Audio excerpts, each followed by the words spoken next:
Tanfata salakatelea. Torekende shindamana kusoroba sunte yaba. Metule suntaraba saki manakamba shade. Yodo suraba sutaraba kamba rabashata. Mutila kunda musontoroba shanda. Mesite morakombo sita rabasata. Onaposhire besite. Merci pour la démonstration. Merci pour ta puissance. Paul a dit aux Éphèses, il a dit Foposorobasa. Paul a dit aux Corinthiens, vous savez Corinthiens que moi Paul, j'étais auprès de vous dans un état de faiblesse, de crainte et de grand tremblement. Ma prédication et ma parole ne se sont pas reposées sur les discours persuasifs de la sagesse, mais plutôt sur la démonstration de l'Esprit et de ta puissance ce matin. Merci pour la démonstration. Merci Seigneur parce que la foi de ce peuple ne va pas se reposer sur ma sagesse ce matin, mais la foi va se reposer sur la démonstration de ta puissance. Lorsqu'ils allaient témoigner, le Saint-Esprit appuyait leur témoignage par des signes, des prodiges et des miracles. Lorsqu'on les a relâchés, ils allèrent vers le leur. Ils ont élevé la voix d'un commun accord. Ils ont prié au Pusumburaba. Oh Dieu, accorde à tes serviteurs d'annoncer ta parole avec assurance en étendant ta main pour qu'il se fasse des miracles et des prodiges par le nom de ton saint serviteur Jésus. Merci Seigneur pour les miracles. Merci pour Seigneur pour la puissance et la guérison. Merci pour la puissance et la délivrance. Merci Seigneur pour des vies changées. Merci notre Dieu pour douter sans passer par chiter, pour des vies transformées ce matin. Reçois l'honneur, la gloire et la puissance dans le nom de Jésus de Nazareth que nous avons ainsi prié. Amen. Amen. Nous allons continuer ce matin. Et ce matin, nous sommes encore toujours dans la foi. La foi, la confiance dans la fidélité de Dieu. La conviction que ce qu'il dit, il accomplit. Et ce qu'il promet, il les réalise. La foi, elle est très importante dans la vie chrétienne. Parce que Dieu, c'est le Dieu de la foi. Et ce matin, nous allons parler sur les ennemis de la foi. Amen. Les ennemis de la foi. S'il y a les obstacles de la foi, il y a aussi les ennemis de la foi. Et ce matin, notre premier ennemi, nous allons parler de l'impatience. L'impatience. Nous allons lire, on va lire 2 versets. Dans Nombre chapitre 21, les versets 4 à 9, on peut commencer au verset 1. Et nous lirons aussi Genèse 16, les versets 1 à 6.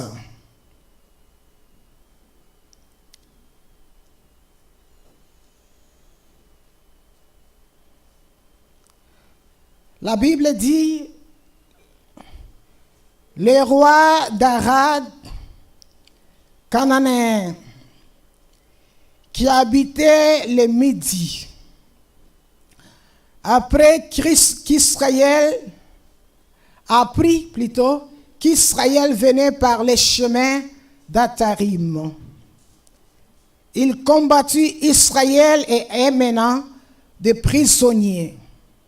Alors Israël fit un vœu à l'Éternel et dit, si tu livres ce peuple entre mes mains, je dévouerai ce ville par interdit. L'Éternel entendit la voix d'Israël et livra les Cananéens. On les dévoua par interdit, eux et leurs villes, et on nomma ces lieux Horma. Ils partirent de la montagne de Hor par les chemins de la mer Rouge pour contourner les pays d'Édom. Le peuple s'impatienta en route et parla contre Dieu et contre Moïse. Pourquoi nous avez-vous fait monter hors d'Égypte pour que nous mourions dans le désert, car il n'y a point de pain, il n'y a point d'eau, et notre âme est dégoûtée de cette misérable nourriture. Alors l'Éternel envoya contre le peuple de serpents brûlants. Ils mordirent le peuple et il mourut beaucoup de gens en Israël. Le peuple vint à Moïse et dit, « Nous avons péché car nous avons parlé contre l'Éternel et contre toi.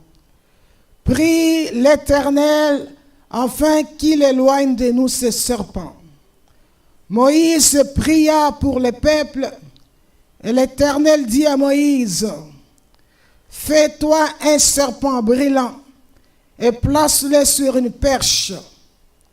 Quiconque aura été mordu et regardera conservera la vie. » Moïse fit un serpent d'airain, le plaça sur une perche, et quiconque avait été mordu par un serpent regardait le serpent d'airain et conservait la vie. Amen. L'impatience. L'impatience, c'est un grand ennemi de la foi. Souvent, l'impatience peut nous pousser à poser des gestes et des actions qui deviennent des péchés devant Dieu. Lorsque vous lisez cette histoire, la Bible dit qu'ils sont arrivés dans le désert. Et là, de Kadès, Moïse a envoyé des messagers vers Édom. Lorsqu'on parle d'Édom, Édom, ce sont les descendants d'Ésaü. Lorsque Rebecca était enceinte, on dit dans son ventre, il y avait 2 nations. Et Dieu lui avait dit que le plus petit va assujettir le plus grand. Et c'est comme ça est né Jacob et Ésaü, c'était 2 frères jumeaux. Mais la Bible dit, pour Dieu, il fallait que la bénédiction se repose sur le second. Parce que Dieu a toujours eu affaire avec le second. Amen. La Bible dit, le premier homme avait chuté. Il avait amené la malédiction sur l'humanité. L'humanité a été séparée de Dieu. Mais Dieu a amené dans le monde le second homme. Et la bénédiction s'est reposée sur le second. C'est pourquoi dans la Bible, lorsque vous regardez l'histoire de Jacob et d'Ésaü, c'était prophétique. Et c'était pour nous dire, la bénédiction se reposera sur le second. C'est le second homme qui est venu réconcilier l'humanité avec Dieu. C'est lui qui nous a présentés devant Dieu. C'est lui qui a rétabli la communion entre Dieu et nous. La Bible dit, Ésaü, les descendants d'Ésaü, ont oublié que c'était leur cousin proche. La Bible dit, Ésaü, les descendants d'Ésaü ont refusé.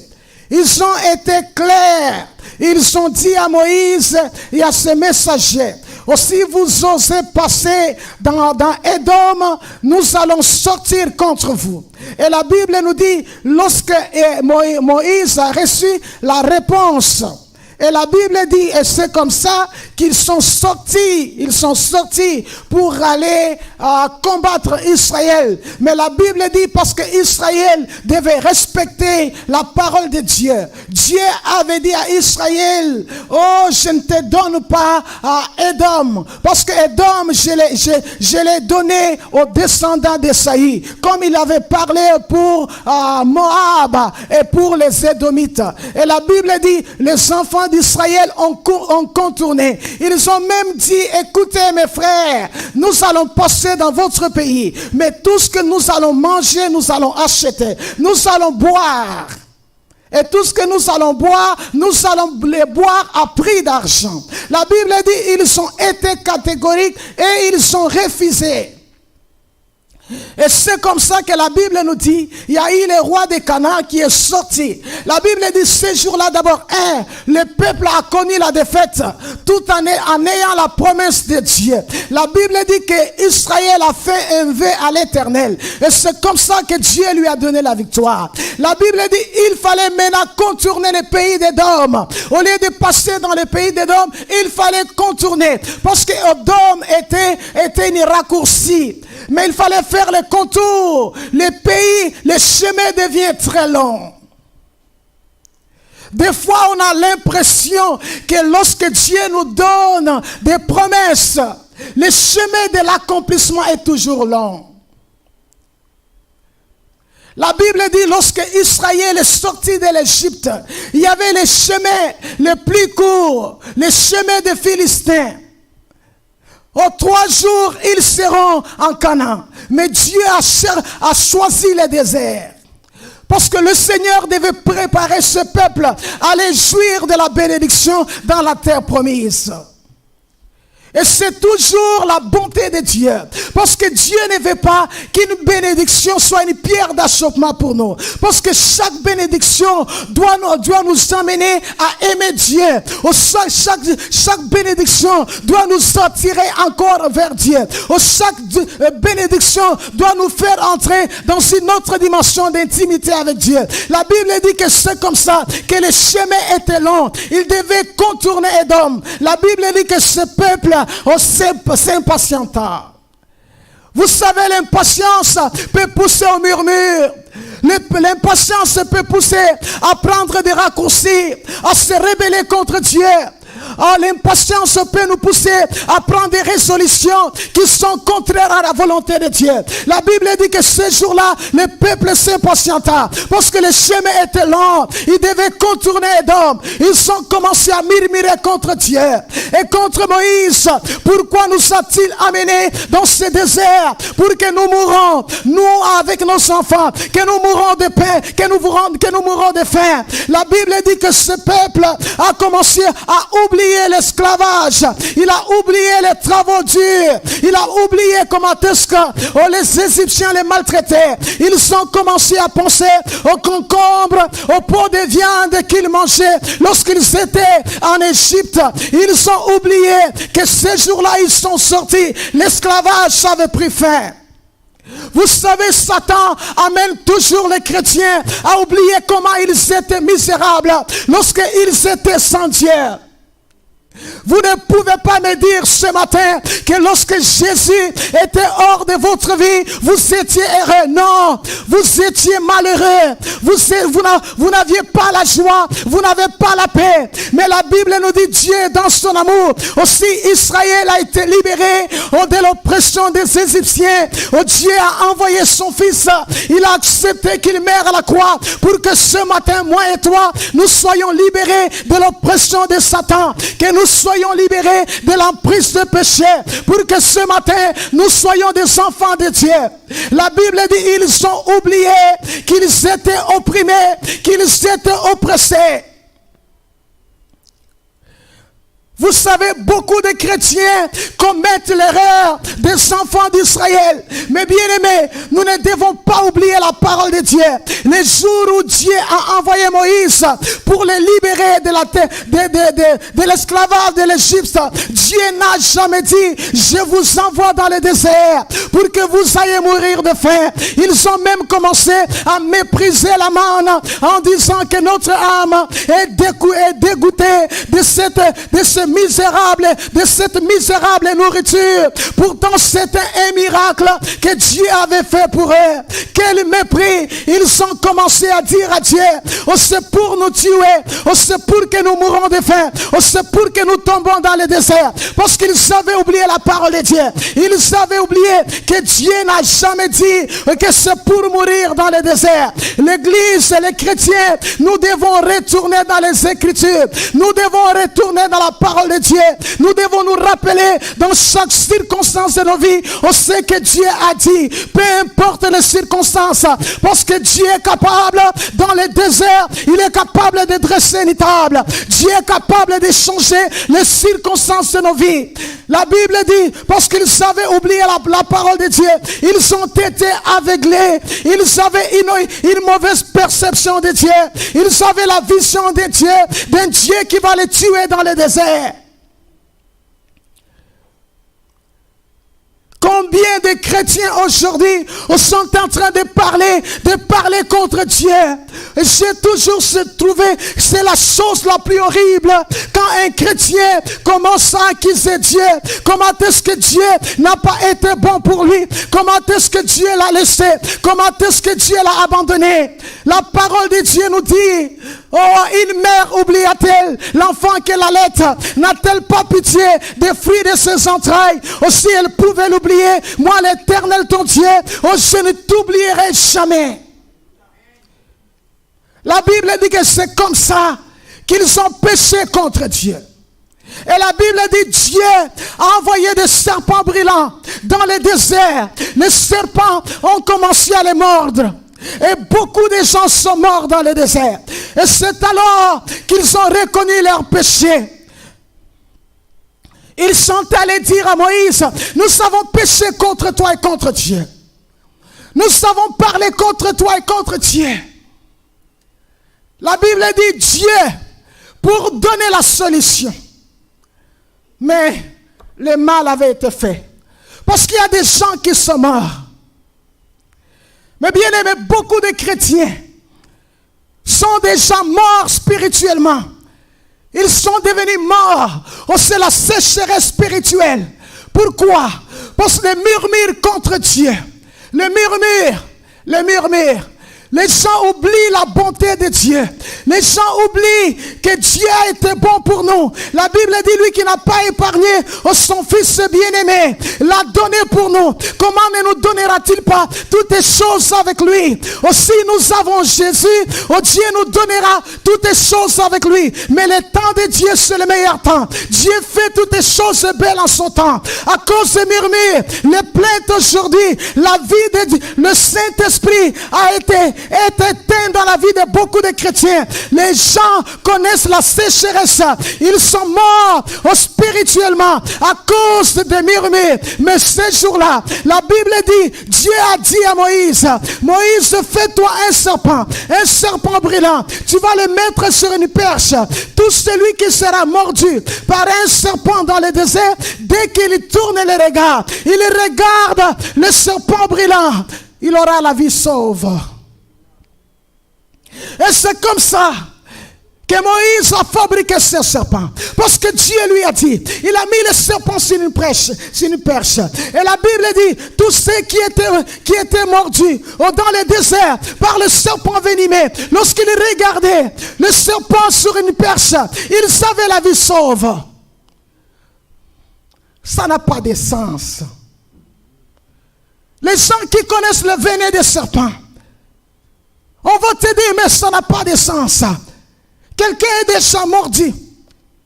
Quelqu'un est mourant. Comment s'il est regardé? Mais écoutez, les jours où Nicodème est allé voir Jésus, Jésus dit à Nicodème, comme Moïse éleva le serpent dans le désert, De même, le Fils de l'homme est élevé, afin quiconque croit en lui ait la vie éternelle. Il dit, car Dieu a tant aimé le monde qu'il a donné son Fils aîné, afin quiconque croit en lui ne périsse point, mais qu'il ait la vie éternelle. Et Jésus donne la révélation à Nicodème que le serpent au brillant que Moïse, et le serpent d'airain que Moïse a élevé, aussi le prêche, c'était le type de Christ. Pourquoi? Parce que toute l'humanité avait été mordue par les vipères du péché, et nous étions tous morts, parce que la Bible dit, Dieu avait dit à Adam, les jours où vous allez manger le fruit de la connaissance du bien et du mal, vous allez mourir. Et c'est comme ça que nous étions tous morts, nous étions tous séparés de Dieu, nous étions tous condamnés à aller en enfer. Mon frère et ma soeur, ce matin tu peux me dire, moi je ne fais pas de mauvaises choses, mais tu es descendant d'Adam. La Bible dit aussi, par un seul homme, le péché est entré dans le monde, et par le péché la mort, et la mort s'est étendue sur tous les hommes, parce que tous ont péché. Le péché d'Adam est un péché représentatif. C'est pourquoi tous les enfants qui sont nés à la maternité ce matin, ce sont des pécheurs, ils sont séparés de Dieu. Il leur faudra un jour qu'ils acceptent Jésus comme étant Seigneur et Sauveur personnel. La Bible dit, c'était un geste de regarder. Dieu dit à Abraham, lève tes yeux vers l'Orient, l'Occident. Ce que tu vois, je te le donnerai. Parce que voir, c'est croire. C'est pourquoi Jésus a dit, Dieu a tant aimé le monde, afin quiconque croit en lui ne périsse point, mais qu'il ait la vie éternelle. Et ce matin, il y a des gens qui meurent encore dans leur péché. Pourtant la grâce est déjà manifestée. Pourtant le Fils de Dieu a donné sa vie. Il a donné sa vie pour toi. Il a donné sa vie pour moi. Ma soeur, c'est la chose la plus horrible. Mon frère, c'est la chose la plus horrible. Entrer dans l'éternité sans Dieu. Parce que si tu entres dans l'éternité sans Dieu, sans avoir été réconcilié avec Dieu, au travers la mort de son Fils Jésus, tu passeras l'éternité en enfer. Et Dieu, dans son amour, n'a jamais envoyé son Fils dans le monde pour juger le monde, mais pour que le monde soit sauvé par lui. Paul dit à Timothée, Dieu qui veut que tous les hommes soient sauvés et qu'ils parviennent à la connaissance de la vérité. Mais tout dépend de toi. Si tu rejettes la grâce et tu meurs, la mort n'a jamais mis fin à la vie d'un homme, mais la mort te propulse dans l'éternité. Mais si tu entres au sang de Jésus, tu es perdu pour l'éternité. Et c'est comme ça que Jésus a expliqué cette révélation. Si ceux qui étaient mordus dans le désert, le fait de regarder, ils étaient sauvés. À combien plus forte raison? Mais la Bible dit, ils ont été sauvés. Ils ont été sauvés. Mais après, à cause de la rébellion, certains sont morts dans le désert. C'est pourquoi Jésus a dit, Moïse ne vous a pas donné le vrai pain. Mon Père vous a donné le vrai pain. Le pain qui est descendu du ciel. Afin que celui qui croit n'ait plus jamais faim. Et celui qui croit n'ait plus jamais soif. Le vrai pain, si tu crois en Jésus, tu es sauvé. Aucune religion, aucune dénomination, aucune église ne pourra compenser le manque de fils dans la vie de quelqu'un. Oui, c'est vrai, il y en a qui sont morts dans la religion. Aucune vie de sacrifice, des œuvres de charité ne pourra compenser ce manque. C'est pourquoi Jean pouvait dire, il dit, voici ce témoignage, c'est que Dieu nous a donné la vie. Et cette vie est dans son Fils. C'est lui qui a le Fils à la vie. Mais celui qui n'a pas le Fils n'a pas la vie. Il dit, je vous ai écrit ces choses afin que vous sachiez que vous avez la vie éternelle, vous qui croyez au nom du Fils de Dieu. Ce n'est pas question d'être pentecôtiste, ce n'est pas question d'être anglican, ce n'est pas question d'être catholique. C'est question de ceux qui sont nés de nouveau, qui ont accepté Jésus comme étant Seigneur et Sauveur personnel. La Bible dit que c'est comme ça que ce peuple ces jours-là a été frappé. À cause de quoi? L'impatience. L'impatience les a poussés au murmure. L'impatience les a poussés à critiquer Dieu, à parler contre Dieu. Mais bien-aimés, vous devez faire attention. Dieu est très bon. Il a été bon avant que nous puissions connaître Dieu. Nous devons patienter. Genèse 16. Vous connaissez cette histoire. Genèse 16, le verset 1 à 6. La Bible nous dit quoi? Lorsque Dieu a parlé à Abraham, il a dit, quitte ton pays, ta patrie, la maison de ton père, vers le lieu que je te montrerai. Abraham avait 75 ans. Mais bien aimé, vous savez, Dieu, lorsqu'il veut faire les affaires avec quelqu'un, Dieu ne regarde pas ton âge. Lorsque nous regardons la société dans laquelle nous vivons, on peut dire 75 ans, c'est l'âge de la retraite. Va t'asseoir dans une maison de retraite. Va t'asseoir. Mais Dieu, ce jour-là, a déplacé un homme à 75 ans.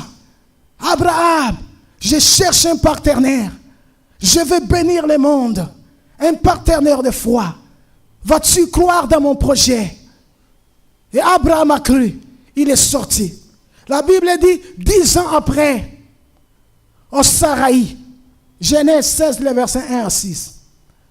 10 ans après, Saraï a voulu recourir à la coutume de l'époque. Cette coutume qui permettait aux femmes, aux stériles, d'avoir des enfants par l'intermédiaire de leurs servantes. Saraï a oublié, quand vous lisez toutefois au chapitre 15, la Bible dit, ils avaient la tentative de choisir Eliezer comme l'héritier. Mais Dieu a dit à Abraham, non, ce n'est pas lui. Sans pour tenir compte de la réaction de Dieu à leur tentative de désigner même un héritier. Saraï est allé voir Abraham, l'impatience. Regardez l'impatience. L'impatience les a poussés à prendre la raccourci. L'impatience les a poussés à se rebeller contre Dieu. L'impatience les a poussés à prendre une résolution qui était contraire à la volonté de Dieu. Mais bien aimé, il faut attendre le temps de Dieu. La Bible dit, Dieu fait toutes choses belles en son temps. Et de même, il a mis dans le cœur de l'homme les pensées de l'éternité. Nous devons apprendre à attendre après Dieu. Lorsque nous nous impatientons, nous pouvons prendre une décision qui va nous coûter cher. Cela avait coûté cher à Saraï. Parce que Saraï, lorsqu'il a pris la décision de prendre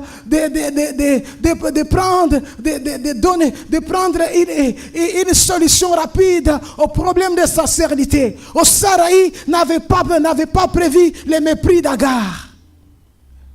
Et la Bible dit, lorsque Abraham a pris Agar, Agar est tombée enceinte. Agar a commencé à regarder Saraï avec mépris. Et la Bible dit que Saraï, qu'est-ce qu'elle a fait? Elle a fait retomber la responsabilité sur Abraham. Lui demander, est-ce que tu peux maintenant intervenir pour établir la relation maîtresse et servante? La Bible dit, Abraham, non. Ce n'est pas mon problème. Abraham lui a remis la responsabilité et lui a laissé la liberté d'action.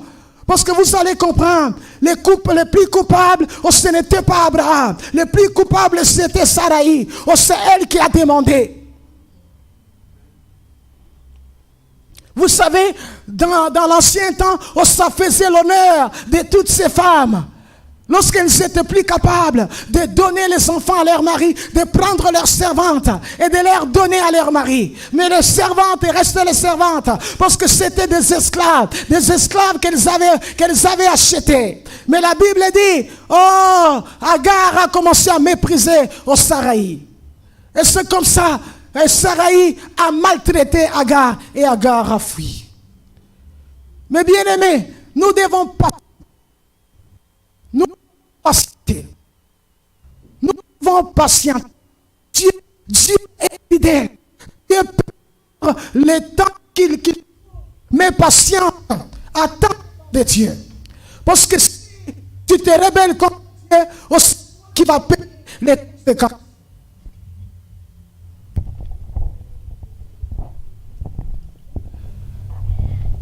Je disais, nous devons attendre le temps de Dieu. Aussi tu te rebelles contre Dieu. Aussi tu prends les raccourcis. Aussi tu vois que Dieu te traîne. Aussi tu vas aller t'engager dans une entreprise qui est contraire à la volonté de Dieu. Tu vas payer les conséquences. Beaucoup de gens aujourd'hui sont en train de payer des conséquences. Vous savez, j'aimerais dire ceci. Nous ne devons pas faire comme Saraï. Nous ne pouvons pas aller chercher la solution à notre problème. Une solution qui est contraire à la volonté de Dieu. Oui, c'était la coutume. C'était la coutume à l'époque. Mais Dieu n'avait pas prévu que ça soit comme ça pour Saraï et Abraham. La Bible dit, et c'est comme ça, que Saraï n'a pas assumé la responsabilité. Et beaucoup de chrétiens aujourd'hui font aussi comme Saraï. Nous devons savoir assumer. Il y a des fois, tu as pris une résolution qui est contraire à la volonté de Dieu. Parce que tu étais impatient. Parce que tu étais impatiente. Ou tu as commencé à vivre des conséquences. Reconnais ton péché. Retourne vers Dieu. Il y a aussi qui ont abandonné Dieu comme si c'est Dieu qui était le coupable. Il y en a qui ont commencé à parler mal contre Dieu. Au Saraï, ce jour-là, il a trouvé que le responsable, c'était Abraham. Mais Abraham a dit, ce n'est pas moi la responsable. Dans la vie, nous devons savoir assumer. Aussi, tu reconnais que tu avais pris un chemin qui était contraire à la volonté de Dieu.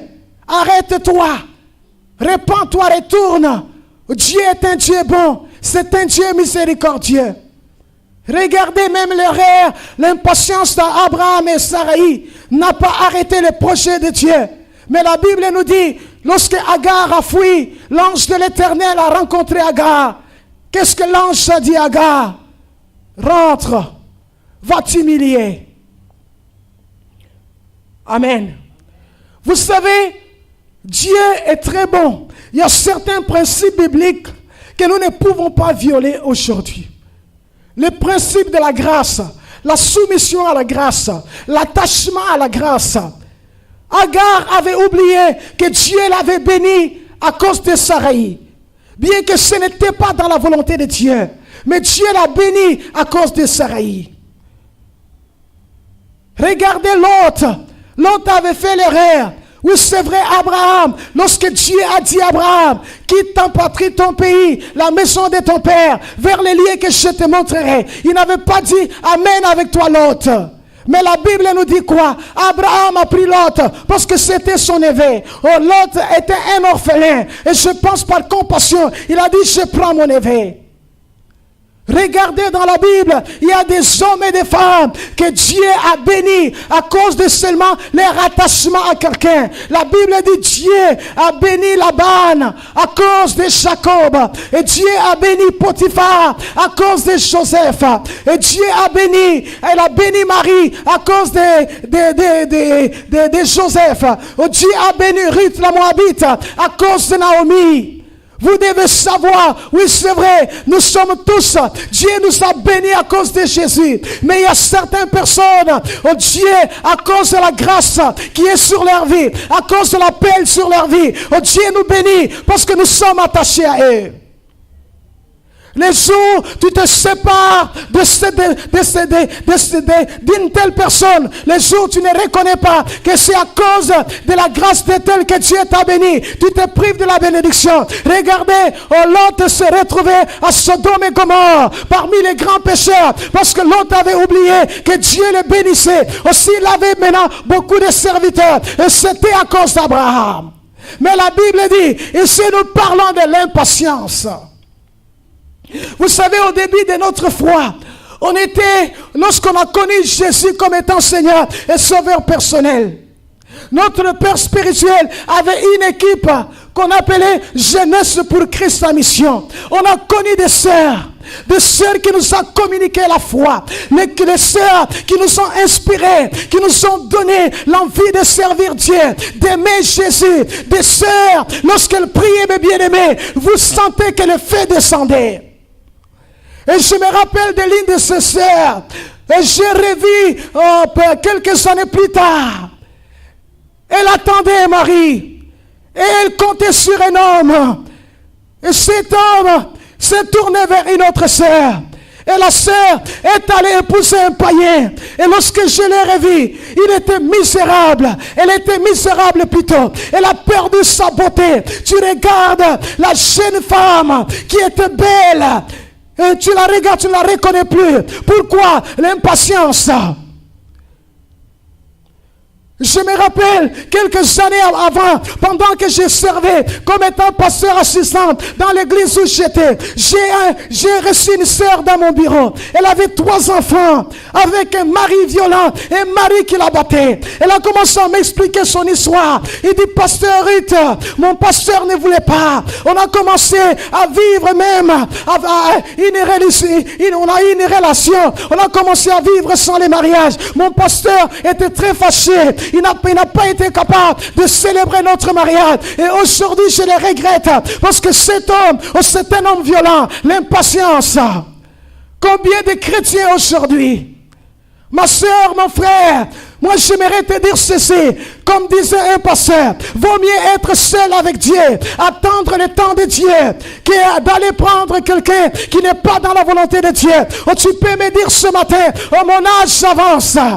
Oh, j'étais étonné un jour, pendant que moi je pensais que mon âge avancé, j'ai rencontré un prophète. Oh, je lui ai dit, prie pour moi, pour que Dieu me donne un mari. Et lorsqu'il a commencé à prier, il disait ceci au Seigneur, fais la grâce de découvrir que tu es le meilleur mari. Vous savez, parce que si Dieu, même pour les mariages, on s'apprend un chemin, on s'apprend la maturité, on s'apprend à être équipé. Vous savez, les mariages, d'abord, c'est très difficile pour tout le monde. Maintenant, si tu t'embarques dans une relation qui n'est pas dans la volonté de Dieu, oh, mes bien-aimés, c'est triste. Je me rappelle un jour, mon professeur, je prenais le cours des relations d'aide. Et il dit ceci, il dit, vous savez des chrétiens qui sont mariés, ils sont encore plus transformés que les chrétiens qui ne sont pas mariés. Il dit, les chrétiens qui ont des enfants, ils sont encore plus transformés que les chrétiens qui n'ont pas des enfants.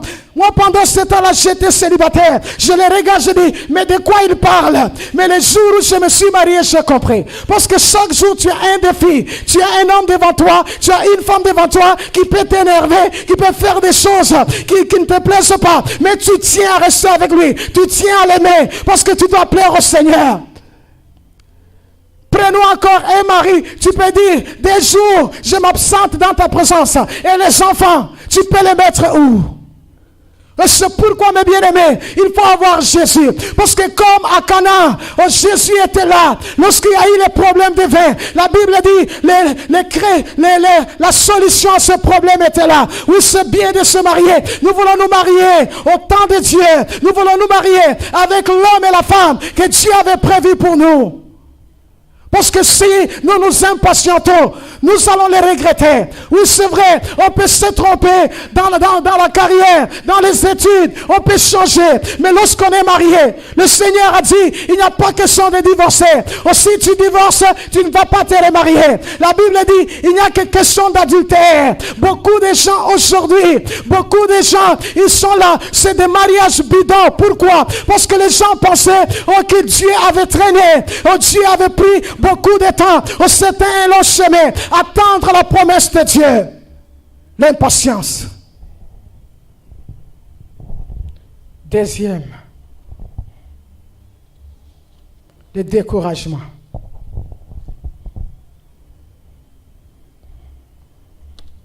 Découragement. Nous allons lire Nombre 14. Découragement.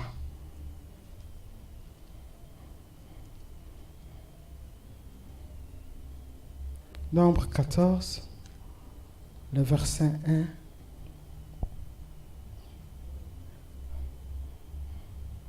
1. Nombre 14, les versets 1 à 4 et 8 en F.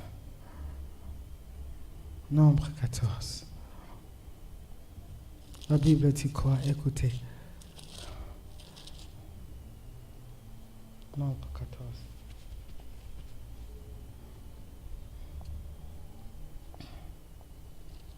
Le découragement. La Bible dit quoi? Toute l'assemblée éleva la voix et poussa des cris. Et le peuple pleura pendant la nuit. Tous les enfants d'Israël murmurèrent contre Moïse et Aaron. Et toute l'assemblée leur dit: que ne sommes-nous morts dans le pays d'Égypte, ou que ne sommes-nous morts dans ce désert? Pourquoi l'Éternel nous fait-il aller dans ce pays où nous tomberons par l'épée, nous, nos femmes et nos enfants, et nos petits-enfants deviendront une proie? Ne vaut-il pas mieux pour nous de retourner en Égypte? Ils se dirent l'un et l'autre: nommons un chef et retournons en Égypte. Le verset 8 en F. On va lire à partir de 6. Et parmi ceux qui avaient exploré le pays, Josué, fils de Nun, et Caleb, fils de Jephunné, déchirèrent leurs vêtements et parlèrent ainsi à toute l'assemblée des enfants d'Israël: le pays que nous avons parcouru pour explorer est un pays très bon, excellent. Et si l'Éternel nous est favorable, il nous mènera dans ce pays et nous le donnera. C'est un pays où coule le lait et le miel. Seulement, ne soyez pas rebelles contre l'Éternel. Ne craignez point les gens de ce pays, car ils nous serviront de pâture. Ils n'ont pas d'ombrage pour les couvrir. L'Éternel avec nous, ne les craignez point. Amen. Le découragement. Vous savez, dans la vie, il y a des temps, Dieu veut bénir quelqu'un. Dieu veut bénir son peuple. Mais nous devons passer le test du courage. Le test du courage, c'est parmi les tests que Dieu amène souvent dans la vie de ceux qui sont appelés à de grandes choses, pour voir s'ils sont capables à tenir. La Bible dit: Moïse a choisi 12 espions pour aller explorer le pays de Canaan. La Bible dit: allez regarder le pays et revenez amener un rapport. Ils étaient 12. Mais la Bible dit, lorsqu'ils sont allés, ils ont vu les géants descendants d'Anak. Vous savez, Dieu, lorsqu'il nous donne les promesses, Dieu n'a jamais dit les difficultés que nous allons rencontrer. Dieu n'a jamais dit les problèmes qu'on va rencontrer. Dieu nous dit: je vous bénis, vous allez prospérer. Mais Dieu vous cache avant la prospérité. Qu'est-ce qui va arriver? Moïse ne savait pas, le peuple d'Israël plutôt, Moïse au moins le savait, parce que Dieu lui avait dit. Le peuple d'Israël ne savait pas qu'ils vont rencontrer la mer Rouge. Et c'est comme ça que ces descendants d'Anak, la Bible dit, c'était des géants. C'était des géants. La Bible dit, la vision de ces hommes, lorsqu'ils ont vu ces géants, ils se sont regardés, ils ont vu que, et ils étaient comme des sauterelles. Et c'est comme je disais aux gens, lorsqu'on parle de la foi, c'est quand ce n'est pas dans nos possibilités. Aussi nous avons les moyens d'accomplir tout ce que Dieu nous a promis. Si nous avons des possibilités, ça ne vient plus de Dieu. Dieu, lorsqu'il nous donne des promesses, on peut regarder avec les yeux de la chair. Oh, c'est impossible. Oui, c'est impossible pour nous. Mais nous faisons affaire avec le Dieu de l'impossible. Nous n'avons pas de possibilités, mais nous devons compter sur les possibilités de Dieu. Comme je vous disais, si je peux prendre ma main, la mettre ici, je ne peux pas dire, j'ai la foi que je mettrai ma main ici. C'est pourquoi beaucoup de chrétiens qui ont un revenu, ils ont des problèmes à vivre par la foi. Parce que les gens se demandent, comment est-ce qu'avec la foi, je peux vivre, avec mon revenu, je peux vivre par la foi. Donc c'est-à-dire, les factures que je peux payer avec mon revenu, c'est dans mon possibilité. Moi, je n'ai pas la foi et je n'ai pas besoin de la foi dans ce domaine-là. Mais quand c'est que les factures qui vont au-delà de mon revenu, j'ai besoin maintenant de la foi. C'est là où la foi va intervenir. Oh, ne vous inquiétez de rien, mais dans toutes circonstances, faites connaître vos besoins à Dieu par des prières et des supplications. Oui, c'était des géants. Oh, c'était des géants devant les hommes, mais pas les géants devant Dieu. Oh, c'est pourquoi ce matin, oh, Dieu est en train de réveiller à nous les géants qui dormaient, les géants de la foi. Parce que lorsque on a la grande foi, notre ennemi, nous n'allons pas mesurer la taille de nos ennemis par rapport à nous, mais la taille de nos ennemis est mesurée par rapport à la taille de notre Dieu. Je disais à quelqu'un, j'ai dit, oh, c'est la chose la plus mauvaise, la plus dangereuse. Lorsque les chrétiens perdent la foi dans la puissance de Dieu, les chrétiens qui ont peur des petits sorciers, les chrétiens qui pensent que les sorciers peuvent les nuire. Oh, c'est comme si Dieu dormait, et Dieu dormait, et nous laissait à la merci de nos ennemis. La Bible dit, Dieu dit, il dit à Jérémie, ils te feront la guerre, ils ne te vaincront jamais, parce que je suis avec toi. Esaïe, il dit ceci, toute arme forcée contre toi, sera sans effet, et toute langue, Dieu n'a jamais dit qu'ils ne vont pas essayer. Ils vont essayer, mais ils n'auront pas le succès.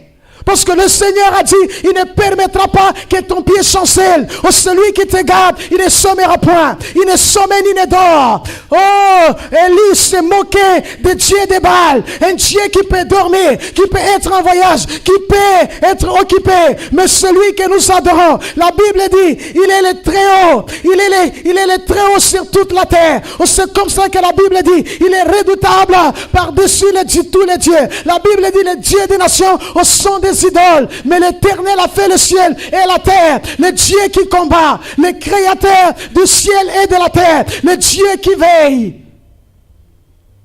La Bible dit, parce que ces jours-là, vous savez, c'est un grand péché. La Bible dit, ils étaient d'abord incrédules, et l'incrédulité a engendré la rébellion, et la rébellion, le découragement.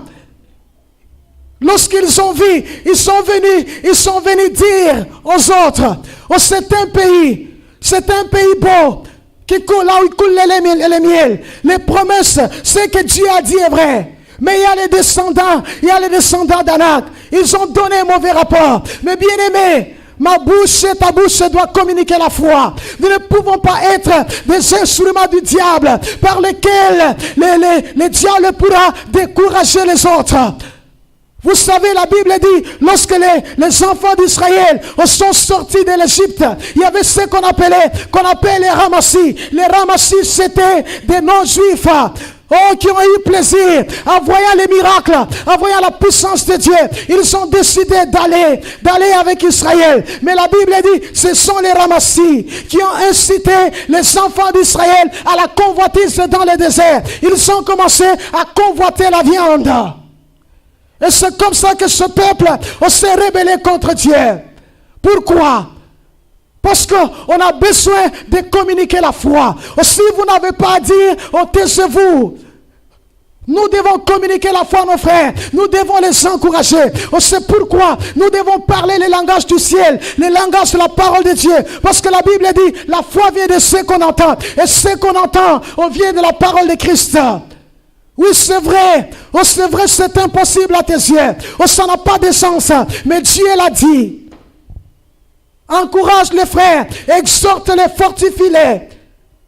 Ne soyez pas des chrétiens Aujourd'hui, l'église est remplie de ramassis, de faux chrétiens, des gens qui ne sont pas nés de nouveau, des faux circoncis. À tout moment, ils amènent toujours les gens à réfléchir. Oh, tu ne vois pas que Dieu n'est pas avec nous. Oh, ça fait longtemps. Oh, c'est que Dieu avait dit. Des gens qui ne sont pas nés de nouveau. La Bible dit, les Juifs, oh, c'est celui qui l'est intérieurement. Et la circoncision, c'est celle du cœur. La circoncision, celle du cœur selon l'esprit, non pas selon la lettre. La Bible dit, la louange de ces Juifs vient de Dieu, non pas des hommes. Aussi nous sommes circoncis, la foi est là, mais lorsqu'on n'est pas né de nouveau, à tout moment on remet Dieu en question, on amène les autres à murmurer contre Dieu, à questionner Dieu. Et c'était comme ça. La Bible dit, ils se sont découragés, ils voulaient rentrer en Égypte. Le découragement. Vous savez, le problème avec le découragement, oh, ce n'est pas seulement quand les gens manquent de foi. Le découragement, oh, l'esprit de découragement peut attaquer les géants de la foi et les amener à se décourager. J'ai commencé à parler, à penser à Moïse pendant que je parlais. La Bible dit, lorsque les enfants d'Israël ont commencé à murmurer, oh, qui nous donnera de la viande? Nous sommes dégoûtés. Nous sommes dégoûtés de cette misérable nourriture. La Bible dit, Moïse a dit à Dieu, Seigneur, pourquoi as-tu mis la charge de ce peuple sur moi? Est-ce que c'est moi qui l'ai conçu? Moïse s'est découragé et Moïse a demandé la mort. Nous devons faire attention avec le découragement. Parce que tu peux avoir la foi, mais le découragement peut t'attaquer. Gloire soit rendue à Dieu. Nous avons le pouvoir. Parce que le Seigneur a dit, voici les miracles qui accompagneront ceux qui auront cru. À mon nom, ils chasseront les démons. C'est pourquoi à un certain moment, nous devons prendre nos armes. Nous devons prendre le nom de Jésus. Nous devons prendre le pouvoir, la parole de Dieu et parler au découragement. Je refuse de me décourager. David a dit, oh, je ne mourrai pas. Je ne mourrai pas. Oh, je raconterai les œuvres de l'Éternel. La Bible nous parle d'Élie. Élie a fait descendre le feu. La Bible dit lorsqu'il a tué les prophètes de Baal et les prophètes d'Astarté. La Bible dit Akab est allé rencontrer à Jézabel. Et Jézabel dit que le Dieu me traite dans toutes ses rigueurs. Aussi demain, je ne fais pas de ta vie ce que tu as fait de la vie de chacun d'eux. Et un homme qui a fait descendre le feu, un homme qui avait la foi de dire, nous n'allons pas mettre le feu, nous allons invoquer Dieu. Mais la Bible dit ce jour-là, il a été attaqué par le découragement. Il a fui Jézabel, arrivé quelque part. Il se décourage, il dit à Dieu, je veux la mort. Peut-être moi et toi, nous ne sommes jamais découragés jusqu'à demander la mort. C'est pour vous dire comment le découragement est très dangereux. Nous devons en faire face chaque jour. Parce que le système du monde, les raisonnements, nos sens, c'est contradictoire avec la parole de Dieu. Ça peut nous montrer, ça ne vient pas, ça tarde. Restez sur le découragement. Tiens bon, le Seigneur est fidèle. Ce qu'il a dit, il va le faire.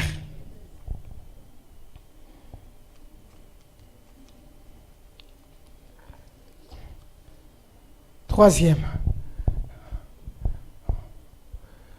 Vous savez, un homme disait, je lisais un livre, cet homme disait, vous savez, les perdants et les gagnants, ils ont tous en commun.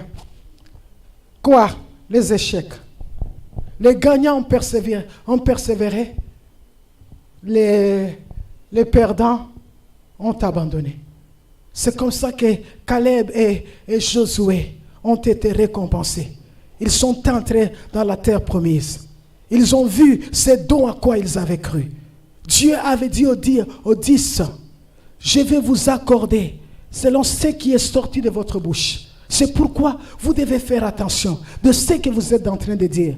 Parce que le Seigneur leur avait dit, je vous accorde. Parce qu'ils avaient dit, il nous a amenés dans ce désert pour que nous soyons la proie de nos ennemis, pour que nous mourrons, nous et nos enfants. C'est comme ça qu'ils sont tous morts le même jour. sauf Caleb et Josué. Et la Bible dit, Dieu leur a aussi accordé, selon ce qui est sorti de leur bouche. Ils ont dit, montons, emparons-nous du pays et nous y serons vainqueurs. La raison humaine. Je crois que ça sera le dernier. La raison. On va s'arrêter là. La raison. J'en avais 5, mais ce n'est pas grave pour les 2 autres. La raison. La raison. Luc chapitre 5, le verset 1 à 6. La Bible dit, comme Jésus s'est trouvé auprès du lac de Génézareth, et que la foule s'est pressée autour de lui pour entendre la parole de Dieu.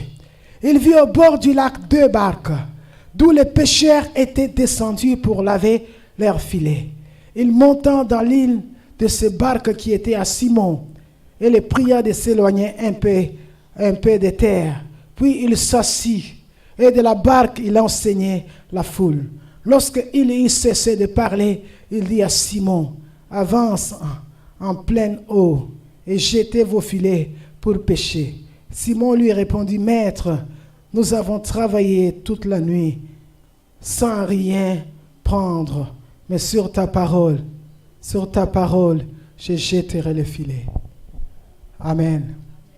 Vous savez, la parole de Dieu, des fois, ça nous demande des choses qui n'ont pas de sens. La Bible dit, Jésus s'est trouvé au bord de ce lac de Génézareth. Au lac de Génézareth, là, Jésus était en train de prêcher. Et la Bible dit à un certain moment, le besoin se sentir de prendre l'une des barques et de l'utiliser pour prêcher, pour enseigner le peuple.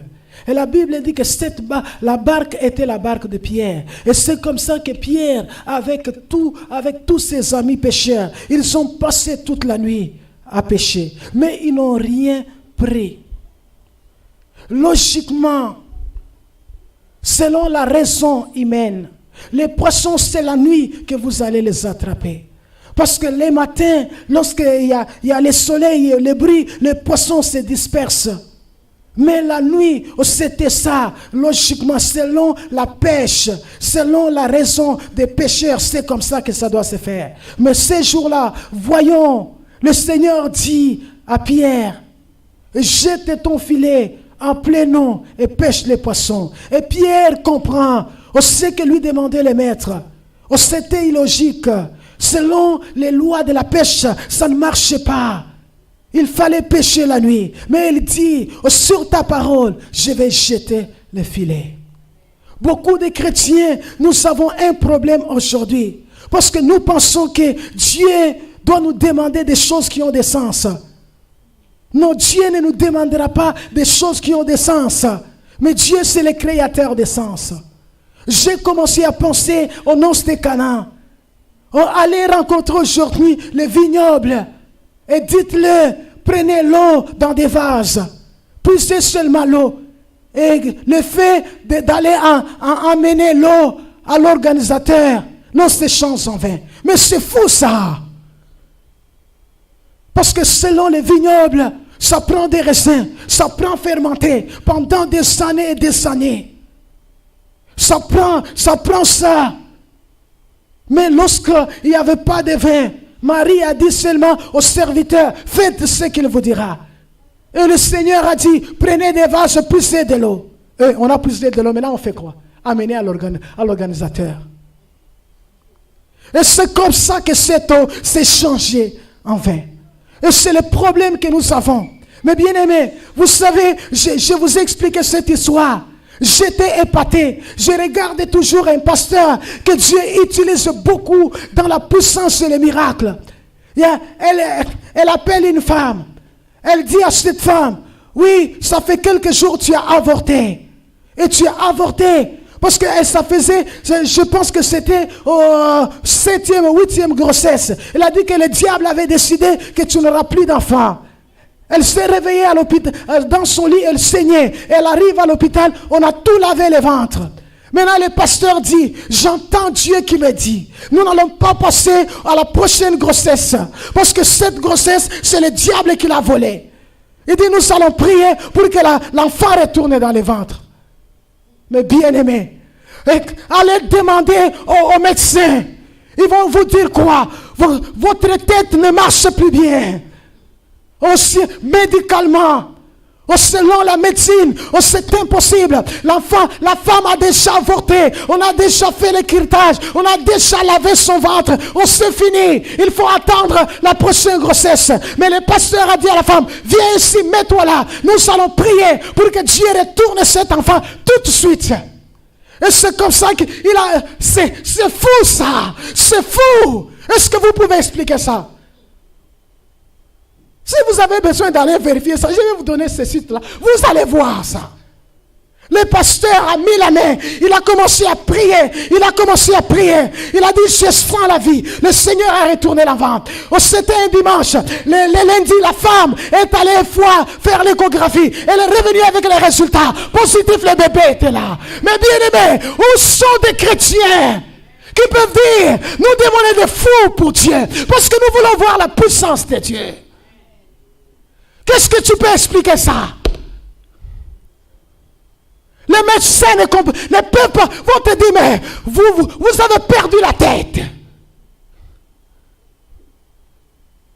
Aussi, nous voulons tout expliquer. Si nous voulons la logique, aussi nous voulons trouver la raison pour chaque chose. Nous ne sommes pas faits pour les miracles. Nous ne sommes pas faits pour la puissance de Dieu. J'ai regardé un homme un jour. Il dit un jour, il est allé quelque part. J'entendais parce que c'était audio. Il est allé quelque part. Les gens sentaient que Jésus était mort pour toi. Maintenant, il dit, comment un homme qui est mort, il est mort il y a 2000 ans. Comment sa mort peut avoir de l'impact sur ma vie? C'est pourquoi la Bible dit, les Grecs, on cherche la sagesse. Et les Juifs, les miracles. Mais Dieu a choisi de sauver l'humanité par la folie de la croix. Mais un jour, il a commencé à souffrir de la santé mentale. La santé mentale. Il est devenu fou. Il marchait. Il mangeait des choses de la poubelle. Il est allé à l'hôpital. Parce qu'on devait l'injecter. Les esprits criaient dans sa tête. Et pendant qu'on l'a injecté, il a dormi. Il s'est réveillé. Son malheur était là encore. Mais il s'est souvenu qu'un jour il est allé quelque part. Une chorale qui chantait. Qu'un homme est mort à la croix. Il a donné sa vie pour toi. Il y a 2000 ans, il est resté attaché. Et si tu crois en ce nom, tu seras sauvé. Tu seras délivré. Sur le lit des malades, il crie sans prédicateur. Il n'avait pas un évangéliste. Personne pour lui prêcher. Mais bien aimé, choriste, quand vous chantez, chantez. Parce que vous ne savez pas l'impact que ça peut avoir dans la vie de quelqu'un. La chorale là a été la seule prédicatrice de cet homme. Mais sur le lit à l'hôpital, il se souvient. Il dit, Jésus, aussi tu es vrai, aussi tu sauves, viens me sauver. Le Saint-Esprit est entré dans la salle, dans la chambre où il était. Il entend la présence du Saint-Esprit. Et les démons, les esprits ont commencé à partir. On s'en sortait. Les démons ont fui. Ils sont tous partis.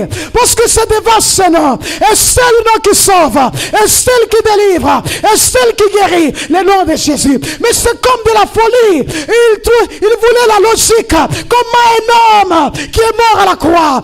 Et sa mort peut avoir de l'impact aujourd'hui. Il y a 2000 ans qu'il est mort. Aujourd'hui, sa mort a encore de l'impact. Et c'est comme ça qu'il est sorti de là délivré. Il est allé chercher la chorale. Il a accepté Jésus comme étant Seigneur et Sauveur personnel. Nous allons prier. Tenez-nous debout. Nous voulons prier.